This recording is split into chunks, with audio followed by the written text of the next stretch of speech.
l'arrondissement de Zoétélé jouit de cette réputation d'être le creuset du balafon. Ce n'est pas une appropriation, c'est une particularité. Le balafon est un instrument d'inculturation parce qu'on aime utiliser ce mot.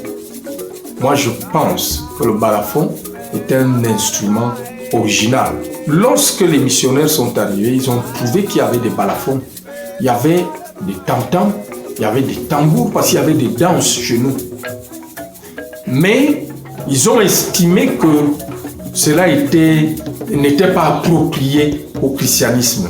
Maintenant, quand on se rend compte que ça peut servir, on parle d'inculturation. Moi, je suis contre cette approche.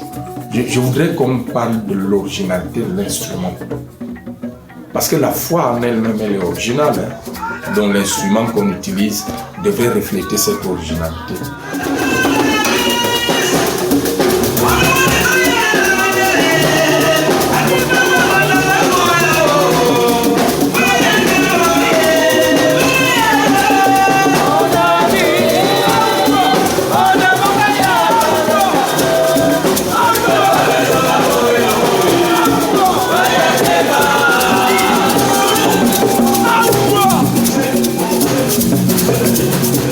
Le département du Djaïlobo et l'arrondissement de Zoétélé en particulier jouit de la notoriété d'avoir des balafons et vous allez en trouver un peu plus là-bas. Dans l'église catholique, les gens utilisent les balafons. C'est pour la louange. Donc le balafon est dans le cadre des instruments de musique. On ne peut donc pas dire que c'est une spécificité du Sud seulement. Vous savez, le balafon est un instrument de musique. Et dans les recommandations à la célébration, il est question de faire retentir nos instruments et nos voix. Donc le balafon n'est pas une spécificité de quelqu'un, c'est tout simplement un instrument de musique qu'on utilise pour célébrer le Seigneur.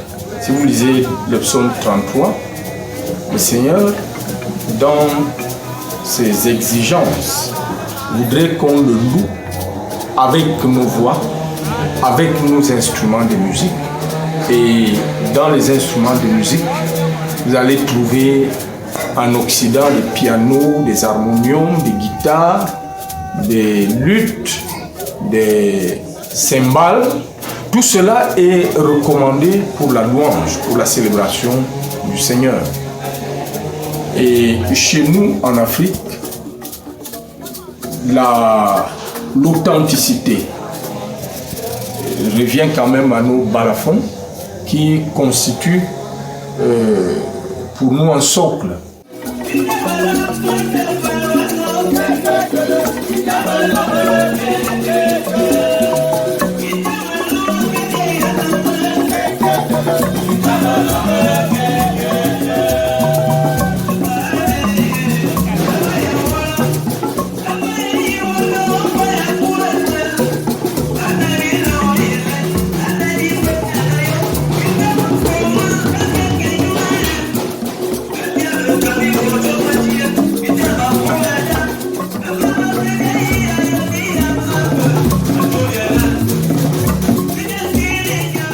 Si je devrais le dire avec le balafon, le chrétien doit revenir dans son originalité interne.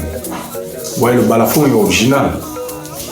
Le chrétien doit revenir dans son originalité interne et épouser la vision christique de la vie.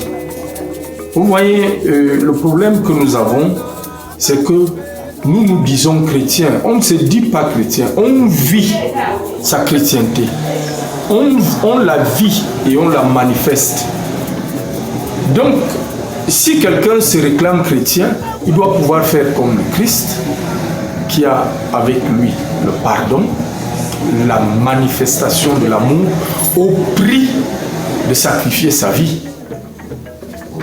L'Église est le lieu où les gens attendent de voir l'amour se manifester, la joie. Mais nous rencontrons dans l'Église la haine, le désordre,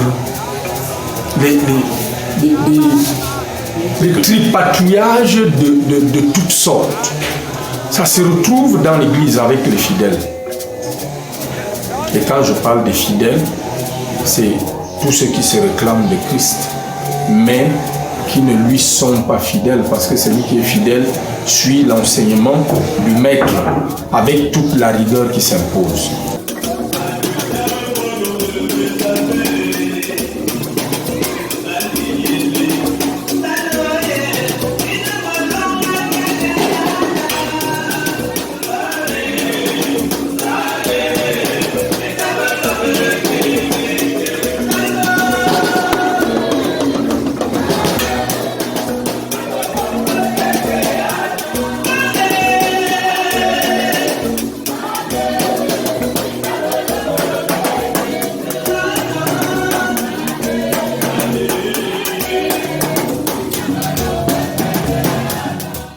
Il faudrait que les gens reviennent en interne pour dire « Seigneur, je viens à toi » comme ce balafon qui sortit, tiré de l'arbre, taillé, n'a qu'une seule chose à faire, donner son sang pour la louange.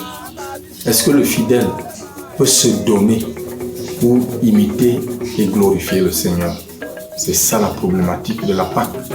La Pâque est le sacrifice de Dieu pour le salut du monde. Il sacrifie son propre Fils. Et le Seigneur Jésus-Christ accepte d'être sacrifié pour donner la vie. Vous voyez, ça devrait ramener le fidèle au renoncement de soi et au surpassement